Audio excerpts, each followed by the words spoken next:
రైతు భరోసాకు 7 లేదా 10 ఎకరాల లిమిట్ కేటాయించినట్టుగా తెలుస్తుంది. ప్రభుత్వానికి కేబినెట్ సబ్ కమిటీ మేరకు సిఫారసు చేసింది.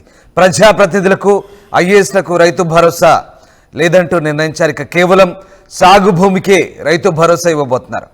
సబ్ కమిటీ సిఫారసుపై అసెంబ్లీలో చర్చించి నిర్ణయం తీసుకోబోతున్నారు.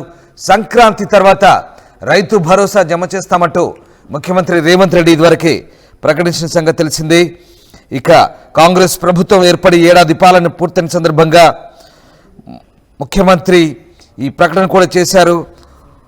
ఈ హామీల్లో ఒకటైనటువంటి రైతు భరోసా పథకం అమలుపై కీలక విషయాలు ముఖ్యమంత్రి ఇప్పటికే వెల్లడించారు. సంక్రాంతి పండుగ తర్వాత రైతుల ఖాతాల్లో రైతు భరోసా నిధులు వేస్తామని ప్రకటించిన సంగతి తెలిసిందే. ఇక భట్టి విక్రమార్క ఆధ్వర్యంలో కేబినెట్ సబ్ కమిటీ ఏర్పాటు చేశారు.